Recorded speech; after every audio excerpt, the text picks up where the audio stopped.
నమస్తే welcome to 9+ news. Telugu రాష్ట్రాల్లో భానుడి ప్రతాపానికి జనం అల్లాడిపోతున్నారు। ఎండ తీవ్రత రోజురోజుకు పెరుగుతున్న ఉష్ణోగ్రతలు ఉక్కిరిబిక్కిరి చేస్తున్నాయి।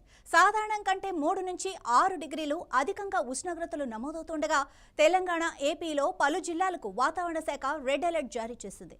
ఏపీలో తెలంగాణలో పలు చోట్ల ఈ రోజు నుండి 45 నుండి 48 డిగ్రీల ఉష్ణోగ్రతలు నమోదయ్యే ఛాన్స్ ఉందని ప్రకటించింది।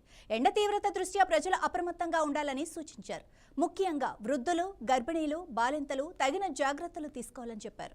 వీలైనంత వరకు ఉదయం 11 గంటల నుంచి సాయంత్రం 4 గంటల వరకు బయటకు రాకుండా ఇంట్లోనే సురక్షితంగా ఉండాలని అంటున్నారు। ఇక మే 24 వరకు హీట్ వేవ్ అలర్ట్ కొనసాగుతున్నట్లుగా వాతావరణ శాఖ స్పష్టం చేసింది। దక్షిణ తెలంగాణ జిల్లాల్లో ఉరుములు, మెరుపులు 40 నుండి 50 కిలోమీటర్ల వేగంతో ఈదురుగాలుల హెచ్చరిక కూడా జారీ అయింది। మరో 3 రోజుల పాటు రాష్ట్రంలో మిశ్రమ వాతావరణ పరిస్థితులు కొనసాగుతున్నట్లు వాతావరణ శాఖ అంచనా వేసింది। అత్యవసర పరిస్థితుల్లో ఎండలో బయటకు వెళ్లేటప్పుడు చెవుల్లోకి వేడిగాలి వెళ్లకుండా జాగ్రత్త పడాలని, గుండె సంబంధిత వ్యాధులు, షుగర్, బీపీ ఉన్నవారు ఎండలో తిరగరాదని సూచించారు। నిమ్మకాయ నీరు, మజ్జిగ, కొబ్బరి నీరు, మంచినీరు ఎక్కువగా తీసుకోవాలని సూచించారు।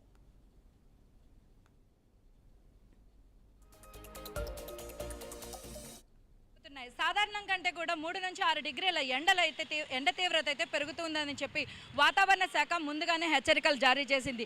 ఇదే విధంగా చూసుకుంటే మనకి 2 తెలుగు రాష్ట్రాలైనటువంటి తెలంగాణ, ఆంధ్రాలో కూడా కొన్ని జిల్లాలకైతే కూడా రెడ్ అలర్ట్ని అయితే ప్రకటించడం కూడా జరిగింది। మనం చూసుకుంటే కనుక కొన్ని ప్రాంతాల్లో అయితే 47 డిగ్రీల వరకు ఉష్ణోగ్రతలు నమోదయ్యే అవకాశం ఉందని అయితే వాతావరణ శాఖ హెచ్చరికలు జారీ చేసింది। దేశవ్యాప్తంగా కూడా తీవ్రమైన వడగాలులు కొనసాగుతాయని, అదేవిధంగా మండుటెండల్లోని వడగాలుల తీవ్రతలు ఎక్కువగా ఉంటాయని చెప్పేసి అయితే కూడా వాతావరణ శాఖ తెలియజేయడం జరుగుతుంది। బయటకు వెళ్ళాలంటే కూడా జనాలు భయపడే పరిస్థితి అయితే ఇక్కడ నెలకొంటుంది। వాతావరణ శాఖ హెచ్చరికల ప్రకారం ఏంటంటే రాబోయే 5 నుంచి 6 రోజుల్లోనైతే దేశవ్యాప్తంగా కూడా తీవ్రమైన వేడి కొనసాగుతుందని, బల్చిస్తాన్ అండ్ రాజస్థాన్ వంటి ధారేడారి ప్రాంతాల నుంచి వీస్తున్నటువంటి వేడిగాలులు ఉత్తర మధ్య భారతదేశాల్లోని వడగాలుల పరిస్థితిని తీవ్రతరం చేస్తాయని చెప్పి వాతావరణ శాఖ తెలియజేయడం జరిగింది। ప్రస్తుత వాతావరణ పరిస్థితిని దృష్టిలో ఉంచుకొని ఏపీ, తెలంగాణ, అదేవిధంగా ఉత్తరప్రదేశ్, మధ్యప్రదేశ్, ఢిల్లీ, రాజస్థాన్, పంజాబ్ తదితర రాష్ట్రాల్లోని వాతావరణ శాఖ హీట్ వేవ్ హెచ్చరికల్ని జారీ చేసింది। తెలంగాణలోని ఆదిలాబాద్, జగిత్యాల, కామారెడ్డి, కరీంనగర్, కొమరంభీం, మంచిర్యాల, నల్గొండ, నిర్మల్, నిజామాబాద్, పెద్దపల్లి, రాజన్న సిరిసిల్ల, సూర్యాపేట జిల్లాల్లో మరో 3 రోజుల్లోని ఇదే రెడ్ అలర్ట్ కొనసాగుతుంది। అదేవిధంగా చూసుకుంటే మనం నేడు 14 జిల్లాల్లో హీట్ వేవ్ అలర్ట్ని కూడా జారీ చేసింది। ముఖ్యంగా ఉత్తర, తూర్పు తెలంగాణ జిల్లాల్లోని 45 డిగ్రీలకు పైగా ఉష్ణోగ్రతలు నమోదయ్యే అవకాశం ఉందన్న ప్రజలు చాలా తీవ్ర అప్రమత్తంగా ఉండాలని చెప్పి కూడా వాతావరణ శాఖ తెలియజేయడం జరిగింది। ఖమ్మం, వరంగల్, హన్మకొండ, నల్గొండ, సూర్యాపేట జిల్లాల్లో 45 డిగ్రీల కంటే ఎక్కువ ఉష్ణోగ్రత నమోదవుతుందని, అదేవిధంగా చూసుకుంటే మనకి హైదరాబాద్లోని 39 డిగ్రీల అంటే 39 నుంచి 41 డిగ్రీల టెంపరేచర్ మధ్యలో ఉన్నా కూడా ఉక్కబోత అన్నది చాలా తీవ్రతరంగా ఉండడంతో ప్రజలు చాలా తీవ్ర ఇబ్బందులు కొనసాగుతుంది। అంటే అదేవిధంగా చూసుకుంటే మనం రాబోయే 2 రోజుల్లో మరో 1 నుంచి 2 డిగ్రీల గరిష్ట ఉష్ణోగ్రత పెరిగే అవకాశం ఉందని కూడా తెలియజేస్తున్నారు। ఇదే హీట్ వేవ్స్ అనేవి మే 24 వరకు తెలంగాణ వ్యాప్తంగా కొనసాగుతాయని చెప్పి వాతావరణ శాఖ స్పష్టం చేసింది। దక్షిణ తెలంగాణలోని కొన్ని జిల్లాల్లోని ఉరుములతో కూడిన వర్షాలు ఏర్పడతాయి। అదేవిధంగా 45 నుంచి 50 కిలోమీటర్ల వేగంతో ఈదురుగాలులు వీసే అవకాశం ఉందని చెప్పేసి వాతావరణ శాఖ హెచ్చరికలు జారీ చేసింది। అయితే ఇదే విధంగా మనకి ఈ హీట్ వేవ్ పరిస్థితి ఏపీలోనూ తీవ్రంగా కొనసాగుతూ ఉంది। ఇక్కడ చూసుకుంటే మనకి రానున్న 4 రోజుల్లో ఎండ తీవ్రత మరింత పెరిగే అవకాశం ఉందని వాతావరణ శాఖ వెల్లడించింది। రాష్ట్ర వ్యాప్తంగాను పలు జిల్లాలకు రెడ్ అలర్ట్ మరియు అదేవిధంగా ఎల్లో అలర్ట్లను జారీ చేసింది। పార్వతీపురం, మన్యం జిల్లా, అల్లూరి సీతారాం జిల్లా, అదేవిధంగా పోలవరం, అనకాపల్లి, కాకినాడ, కోనసీమ, తూర్పుగోదావరి, పశ్చిమ గోదావరి, ఏలూరు, కృష్ణా, ఎన్టీఆర్, గుంటూరు, బాపట్ల, ప్రకాశం జిల్లాలోని కొన్ని ప్రాంతాల్లో 45 డిగ్రీల నుంచి 47 డిగ్రీల ఉష్ణోగ్రత అయితే నమోదయ్యే అవకాశం ఉందని వాతావరణ శాఖ హెచ్చరికలు జారీ చేసింది। కావున ప్రజలు ఎవరైతే బయటకు వెళ్తారో వాళ్ళందరూ కూడా అలర్ట్గా ఉండాలి। ఎట్టి పరిస్థితుల్లోనూ మధ్యాహ్నం 12 నుంచి సాయంత్రం 4 గంటల మధ్యలో ఎవరు కూడా బయటికి అవసరం ఉంటే తప్ప బయటికి వెళ్ళకూడదని కూడా వాతావరణ శాఖ హెచ్చరికలను అయితే జారీ చేస్తూ ఉంది। ఇంకా ఆంధ్రాలోని కొన్ని జిల్లాల్లో అయితే కూడా 40 నుంచి 43 డిగ్రీల ఉష్ణోగ్రత ఉండే అవకాశం ఉందని కూడా తెలియజేయడం జరిగింది। అయితే ఎండ వేడిగాలులు తీవ్రంగా అధికంగా ఉండడం వలన ఢిల్లీలో కూడా మే 26 వరకు కూడా ఆరెంజ్ అలర్ట్ని అయితే జారీ చేసింది। ఎండలు వేడిగాలు అధికంగా ఉండడంతో వాతావరణ శాఖ ఢిల్లీలోని ఆరెంజ్ అలర్ట్ని అయితే జారీ చేయడం జరిగింది. ఈ రోజు కూడా ఉష్ణోగ్రత 45 నుంచి 47 డిగ్రీల మధ్యన ఉండవచ్చని కూడా అంచనా వేస్తోంది. కనిష్టంగా 27 నుంచి 29 మధ్యలో ఉంటుందని కూడా తెలియజేయడం జరిగింది. అయితే తీవ్రమైన వేడి ఎండల కారణంగా జనాలు రాత్రిపూట కానీ పగలపూట కానీ ప్రశాంతంగా ఉండలేకపోతున్నారు. రాత్రిపూట అయితే కూడా మనం ఎంత ఏసీలు ఫ్యాన్ల కింద ఉన్నా కూడా మొత్తం అంతా కూడా ఆ వేడిని తట్టుకోలేక జనాలు అయితే తీవ్ర ఇబ్బందులకు గురి అవుతున్న మనం ఈ దాఖలాలు అయితే చూస్తూ ఉన్నాం. ఇదే పరిస్థితి ఇంకొక 5-6 రోజుల పాటు కొనసాగే అవకాశం ఉందని వాతావరణ శాఖ అయితే మనకి క్లియర్గా తెలియచేయడం జరిగింది. కాబట్టి ప్రజలు ఎవరైనా ఈ హీట్ వేవ్ అలర్ట్ ఉన్నందు కారణంగాను ప్రజలు ఎవరైనా అవసరం ఉంటే తప్ప ఉదయం 12 గంటల నుంచి సాయంత్రం 4 గంటల వరకు ఎండలోకి వెళ్ళొద్దని అయితే వాతావరణ శాఖ అదేవిధంగా వైద్య నిపుణులు ప్రజలకు హెచ్చరికలను అయితే జారీ చేస్తూ ఉన్నారు. ముఖ్యంగా గర్భిణీలు, వృద్ధులు, ఎవరైనా దీర్ఘకాలిక రోగాలతో బాధపడే వాళ్ళు, పిల్లలు ఎవరిని కూడా ఎండలోని అవసరం ఉంటే తప్ప ఎండలో బయటకు వెళ్ళొద్దని, ఒకవేళ వెళ్ళవలసిన పరిస్థితి వస్తే గొడుగులు అదేవిధంగా ఏమైనా అంటే కొంచెం జాగ్రత్తలు తీసుకోవాలని, అదేవిధంగా ఎప్పుడు కూడా హైడ్రేటెడ్గా అంటే ఎక్కువ శాతంలో వాటర్ తీసుకోవాలి.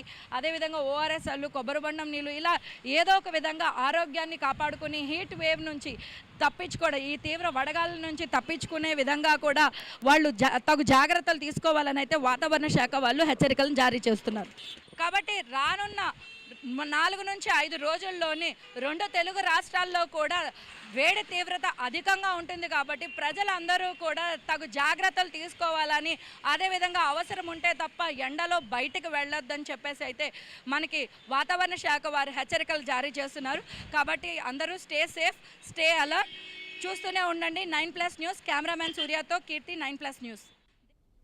భానుడి ప్రతాపానికి ప్రజలు బిలవిల్లాడుతున్నారు. మధ్యాహ్నం నుంచి కర్ఫ్యూను తలపించే విధంగా రహదారులన్నీ నిర్మానుష్యంగా మారిపోయాయి. ప్రకాశం జిల్లా మార్కాపురంలో గరిష్ట ఉష్ణోగ్రతలు నమోదయ్యే అవకాశం ఉందని విపత్తుల నిర్వహణ సంస్థ ప్రకటించింది. అందుకు అనుగుణంగానే గత వారం రోజులుగా క్రమంగా ఎండల తీవ్రత పెరుగుతూ వస్తోంది. వడగాలుల తీవ్రత కొనసాగుతున్న నేపథ్యంలో అత్యవసరమైతే తప్ప ఇళ్ల నుంచి బయటకు రావద్దని వాతావరణ శాఖ ప్రజలను హెచ్చరించింది. ఉమ్మడి జిల్లా వ్యాప్తంగా ఇదే పరిస్థితి కొనసాగింది. కనిగిరి మండలం నందన లో గరిష్టంగా 46.85 డిగ్రీల ఉష్ణోగ్రత నమోదైంది. ఈ ఏడాది ఇదే అత్యధికం కావటం గమనార్హం. మధ్యాహ్నం వాతావరణం నిప్పుల కొలిమిలా ఉండటంతో వ్యవసాయ కూలీలు, కార్మికులు పని ప్రాంతంలో ఉండలేని పరిస్థితి నెలకొంది.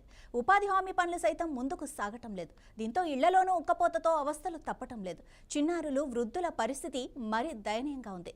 మధ్యాహ్నం నుంచి సాయంత్రం వరకు వ్యాపార కార్యకలాపాలు దాదాపుగా నిలిచిపోతున్నాయి.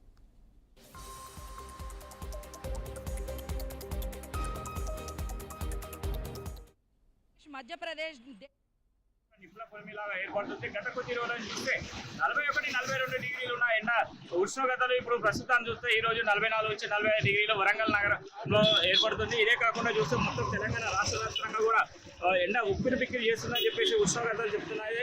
నేడు ఖమ్మం, వరంగల్, నల్గొండ జిల్లాలకు రెడ్ అలర్ట్ ప్రకటించడమే కాకుండా వేడి గాలులు తీవ్రమైన మరింత పెరిగే అవకాశం ఉందని చెప్పడం జరుగుతుంది. తెలంగాణ రాష్ట్రానికి సంబంధించిన వాతావరణ శాఖ చెప్తుంది. మొత్తం 19 జిల్లాలోని 46 డిగ్రీలకు పైగా ఉష్ణోగ్రత నమోదవుతుందని చెప్తున్నారు. అదే కాకుండా అత్యధికంగా నిర్మల్ జిల్లాలోని 46.5 డిగ్రీల ఉష్ణోగ్రత నమోదైందని చెప్తున్నారు. ఇదే కాకుండా చూస్తే మొత్తం మీద వడదెబ్బతో పాటు ఒకటే రోజు నిన్న ఒక్కరోజు మొత్తంలో 11 మంది కూడా మృతి చెందడం జరిగింది. అదే కాకుండా చూస్తే మొత్తం ఈ యొక్క గోరిగల్లు నగరమే కాకుండా వరంగల్ తెలంగాణ రాష్ట్ర వ్యాప్తంగా చూసినా కూడా ఎక్కడ కూడా ఉష్ణోగ్రతలు ఎక్కువ శాతం నమోదవడంతో పాటు ప్రజలు చాలా వరకు ఇబ్బందులు ఎదుర్కొనడం జరుగుతుంది.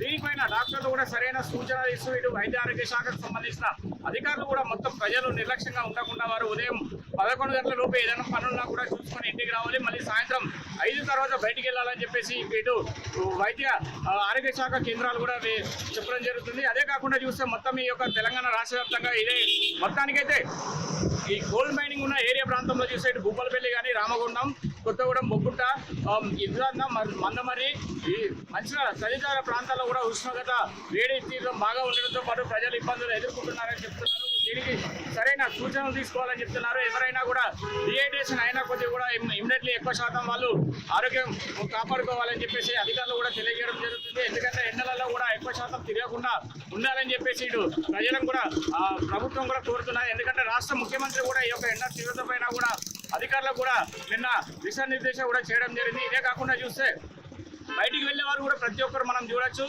క్యాప్స్ కానీ లేకపోతే స్కర్ట్ కానీ ఇవి ధరిస్తున్నారు. మొత్తం శీతల పానీయాలు కూడా ఎక్కువ శాతం తీసుకోవాలని చెప్తున్నారు. మొత్తం ఈ రోజు కూడా చూస్తే ఇప్పుడు ప్రజెంట్ మనకు వరంగల్ నగరంలో చూస్తే ఇప్పుడు 44.5 ఎండ కూడా ఉంది. మరికాసేపట్లో కూడా 45 డిగ్రీలు దాటే అవకాశం కూడా ఉందని చెప్పేసి వాతావరణ శాఖ హెచ్చరికలు కూడా జారీ చేయడం జరిగింది. ఇప్పుడు చూస్తే ఈ రోడ్డు ఖమ్మం రోడ్డు నిరంతరం ఎప్పుడు చూసినా కూడా ఫుల్ బిజీగా ఉండే రోడ్డు. కానీ ఇప్పుడు ప్రజలు అడపదడప ఎవరన్నా పనులకు ఉండేవారు వెళ్ళి వారి ఆఫీస్ నుంచి వెళ్ళి ఇంటికి వెళ్ళేవారు తప్ప వేరే వాళ్ళు ఎవరు కూడా అవపడట్లేదు.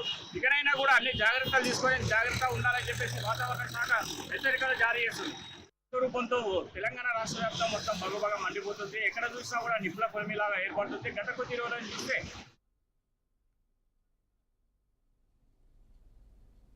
తిరుమలలో భక్తుల రద్దీ అనూహ్యంగా పెరిగింది. భారీ సంఖ్యలో భక్తులు తరలి వస్తుండటంతో క్యూ కాంప్లెక్స్లోని కంపార్ట్మెంట్లు క్యూ లైన్లు పూర్తిగా నిండిపోయాయి. ప్రస్తుతం దర్శనం కోసం వేచి ఉన్న భక్తులకు శ్రీవారి దర్శనానికి 24 గంటల నుంచి 30 గంటల వరకు సమయం పట్టే అవకాశం ఉందని అధికారులు తెలిపారు. రద్దీ ఎక్కువగా ఉండడంతో క్యూ లైన్లలోకి మరింత మంది భక్తులను అనుమతించడం తాత్కాలికంగా నిలిపివేశారు. భక్తుల రద్దీని దృష్టిలో ఉంచుకొని టీటీడీ అధికారులు భక్తులను వెనక్కి పంపిస్తున్నారు. అలాగే రేపు ఉదయం 9 గంటల తర్వాత మాత్రమే క్యూ లైన్ల వద్దకు రావాలని భక్తులకు విజ్ఞప్తి చేస్తున్నారు. వేసవి సెలవుల కారణంగా తిరుమలలో భక్తుల సంఖ్య భారీగా పెరిగినట్లు అధికారులు పేర్కొన్నారు.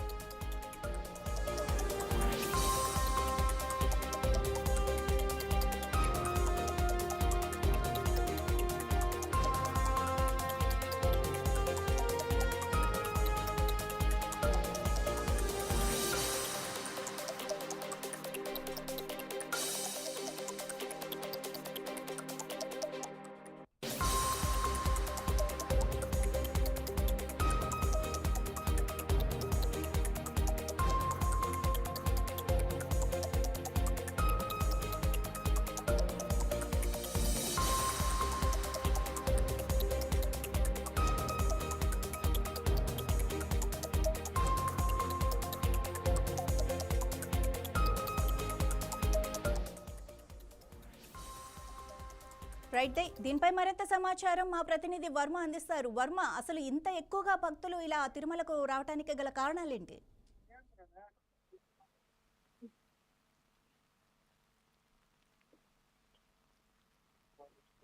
మాధవి, తిరుమలలో వరుస సెలవుల నేపథ్యంలో భారీగా భక్తులు తరలి వస్తున్నారు.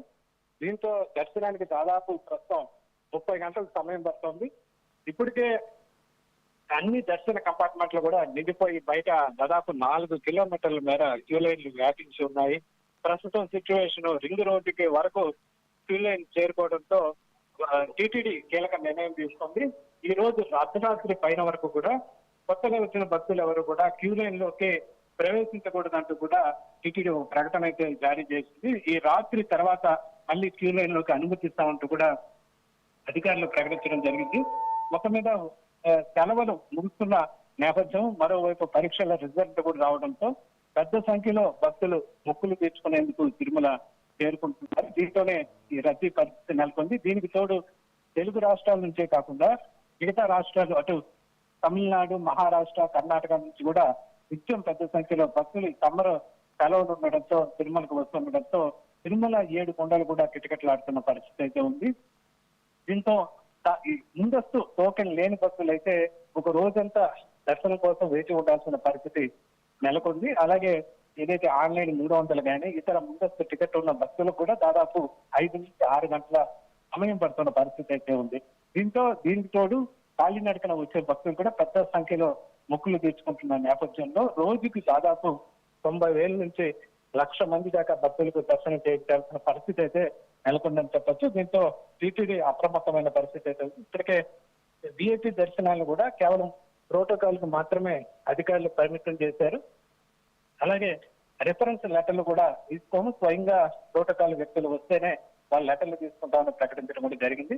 మొత్తం మీద సమ్మర్ సెలవులు ముగుస్తున్న నేపథ్యంలో టీటీడీ భారీ రద్దీ నేపథ్యంలో అన్ని ఏర్పాట్లు కూడా చేస్తున్న పరిస్థితి అయితే నెలకొంది. రైట్ వర్మ, ఆల్రెడీ ఒక ప్లాన్ తో తిరుమలకు గానీ లేకపోతే ఇలా దర్శన ప్రదేశాలకు ఒక ప్లాన్ తో వస్తారు, అంటే రిటర్న్ జర్నీస్ కూడా చేయించుకొని. సో వీళ్ళని ఇప్పుడు అనుమతించకుండా రేపు రండి ఎల్లుండి రండి అంటే వాళ్ళ పరిస్థితి ఏంటి? వాళ్ళ ప్లాన్ మొత్తం అప్సెట్ అవుతుందిగా. సో మీరు భక్తులతో మాట్లాడే ప్రయత్నం చేశారా? వాళ్ళు ఏమంటున్నారు? తిరుమలలో కనీసం ఇప్పుడు కంపార్ట్మెంట్ లో కాదు కదా, బయట క్యూ లైన్ లో నిలబడేదాన్ని కూడా ప్లేస్ లేని పరిస్థితి నెలకొంది. ఇప్పటికే బయట దాదాపు 4 నుంచి 5 కిలోమీటర్ల మేర రింగ్ రోడ్డు పొడవునా క్యూ లైన్లు విస్తరించున్నాయి. అయితే టీటీడీ మాత్రం దాదాపు 3 కిలోమీటర్ల మేర మాత్రమే షెడ్లు లాంటిది బయట క్యూ లైన్ బయట నిర్మించిన పరిస్థితి.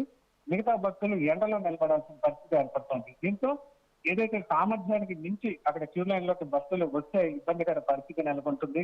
మళ్ళీ ఏదైనా తొక్కిసలాట్లు కానీ ఏదైనా అసలే మండుతున్న ఎండల కారణంగా ఇబ్బందులు ఏర్పడితే మళ్ళీ టీటీడీ కూడా దానికి జవాబుదారీ ఉండాల్సి ఉంటుంది.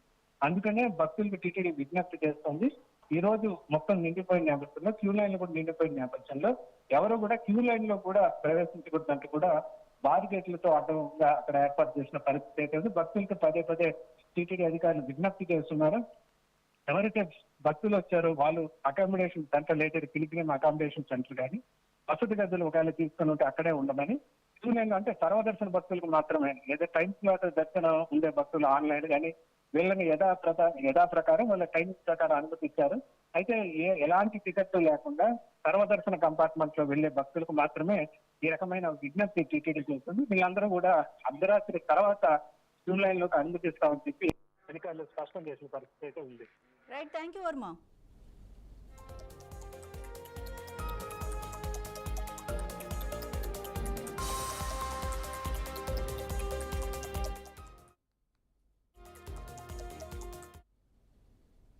అమీర్పేట్లోని ఓ గర్ల్స్ హాస్టల్లో అసాంఘిక కార్యకలాపాలు జరుగుతున్నాయని ఓ యువతి ఆవేదన వ్యక్తం చేశారు. లేడీస్ హాస్టల్ ముసుగులో తప్పుడు పనులు జరుగుతున్నాయని ఆరోపించారు. నిర్వాహకులపై పోలీసులు చర్యలు తీసుకోవాలని తనకు జరిగిన అనుభవాలను వివరించారు. పోలీసులు దర్యాప్తు చేసి బాధితులకు న్యాయం చేయాలని కోరారు. నా పేరు స్వాతి. నేను అమీర్పేట్లో ఉన్న ఏషియన్ పీజీ హాస్టల్లో 1 ఇయర్ కింద 1 మంత్ ఫీజు పే చేసి జాయిన్ అయ్యాను.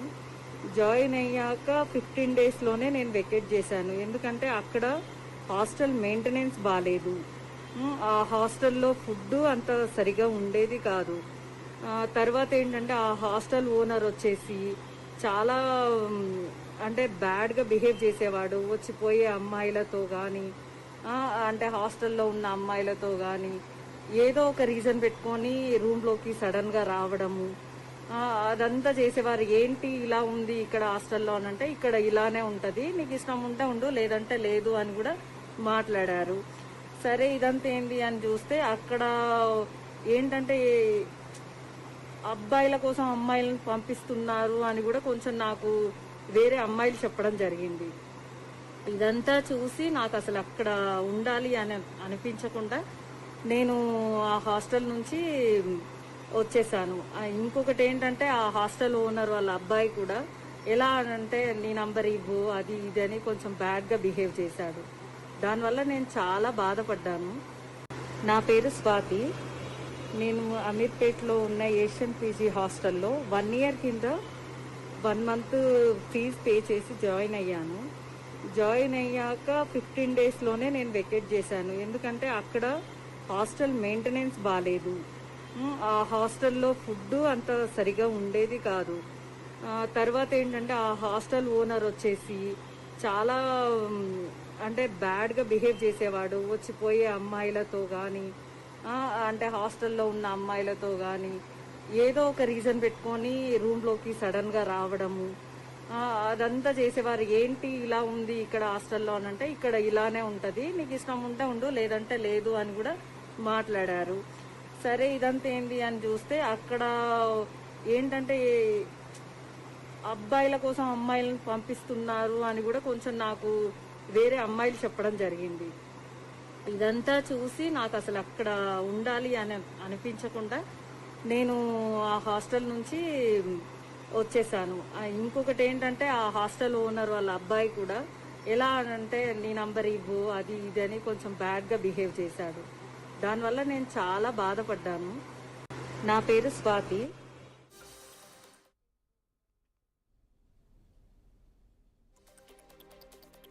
రైట్, దీనిపైన మరింత సమాచారం మా ప్రతినిధి కీర్తి అందిస్తారు. కీర్తి, చెప్పండి, ఇంత జరుగుతూ ఉంటే ఎవరు ఎందుకు కంప్లైంట్ ఇవ్వలేదు? ఇప్పుడు సడన్ గా ఈ బాధితురాలు ఎందుకు బయటకు వచ్చారు? ఎస్, మనం చూసుకుంటే కనుక ఇక్కడ ఏంటంటే మనకి హాస్టల్లోని ఎవరైతే ఇలాంటి విషయాలు తెలుసుకుని ఏమైనా కంప్లైంట్ ఇవ్వడానికి ట్రై చేస్తున్నారని తెలిస్తే వాళ్ళు ఏంటంటే ఒక టీం అయితే పెట్టుకుని వాళ్ళ ద్వారా వాళ్ళని బెదిరించడం కానీ వాళ్ళ మీద దాడులు చేయడం కానీ చేస్తుండడంతో ఎవరైతే బాధితులు ఉన్నారో వాళ్ళు బయటకు వచ్చి చెప్పడానికి కూడా భయపడుతున్నారని అంటే మనకు తెలుస్తుంది. ఇప్పుడు ప్రస్తుతానికి ఈ అమ్మాయి అయితే కూడా ఆ హాస్టల్ నుంచి ఎప్పుడో వెళ్ళిపోయినా కూడా ఎప్పుడైతే ఈ ఇష్యూస్ అన్ని బయటకు వచ్చినాయి, ఏషియన్ హాస్టల్ తాలూకా ఇష్యూస్ అన్ని ఎప్పుడైతే బయటకు వచ్చినాయో ఇప్పుడు అమ్మాయి ఏంటంటే రియాక్ట్ అయ్యి ఒక వీడియోని అయితే విడుదల చేసి ఇలా పలానా హాస్టల్ ఏషియన్ హాస్టల్లో ఇలాంటి అసాంఘిక కార్యకలాపాలు చాలానే జరుగుతూ ఉన్నాయి, ఇలా ఎవరైతే హాస్టల్ ఓనర్ ఉన్నారో వాళ్ళు ఇలాగా మాకు చెప్పకుండా లోపలికి రావటం కానీ మమ్మల్ని ఇబ్బంది పెట్టడం కానీ అదే విధంగా మా ఫోన్ నెంబర్ల కోసం మమ్మల్ని ఇబ్బంది పెట్టడం చేశారు అని చెప్పేసి అయితే ఒక అమ్మాయి అయితే ధైర్యంగా కూడా ఒక వీడియో రిలీజ్ చేయడం జరిగింది. అండ్ అదే విధంగా ఆ వీడియో కూడా ఇప్పుడు సోషల్ మీడియాలో వైరల్ గా అదే విధంగా చర్చనీయాంశంగా కూడా మారింది. రైట్ కీర్తి, మరి దీని మీద పోలీసులు ఎలాంటి చర్యలు తీసుకున్నారు, ఏమంటున్నారు? ప్రస్తుతానికైతే మనకున్న సమాచారం ప్రకారం ఎవరైతే ఇప్పుడు ఈ వీడియో విడుదల చేస్తున్నారో అమ్మాయి అయితే కూడా ఉమెన్ కమిషన్ అప్రోచ్ అయినట్టుగా కూడా మనకి సమాచారం ఉంది. సో ఇంకా దీని మీద ఎటువంటి దర్యాప్తును కొనసాగిస్తారు అండ్ అదే విధంగా పోలీసులు ఎటువంటి సెక్షన్స్ జోడించి ఆ హాస్టల్ ఓనర్స్ మీద మనకి చర్యలు తీసుకుంటారంటే విషయాలు అయితే తెలియాల్సింది. రైట్, థ్యాంక్ యూ కీర్తి.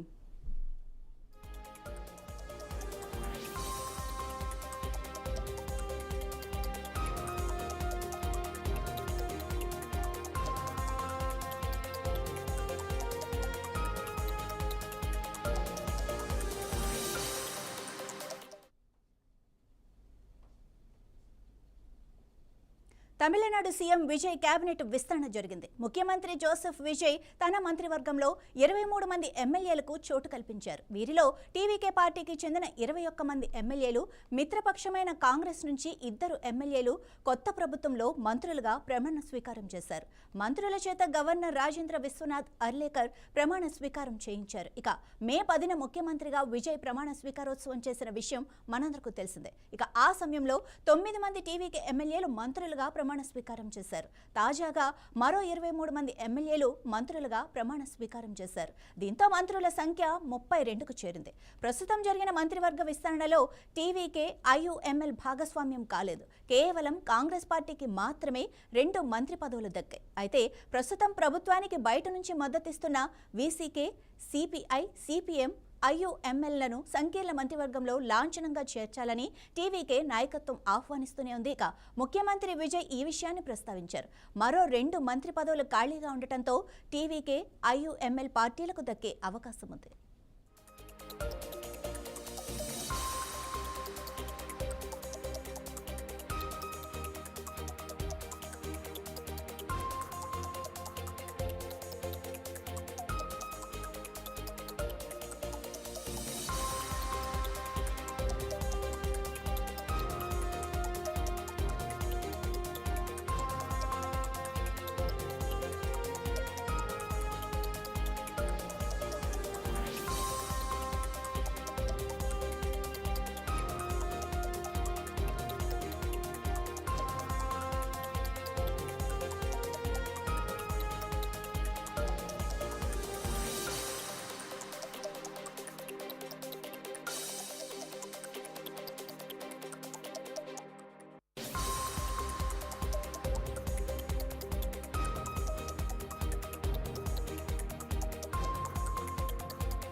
ఇవి ఇప్పటివరకున్న అప్డేట్స్. మరిన్ని అప్డేట్స్ కోసం చూస్తూనే ఉండండి 9+ న్యూస్.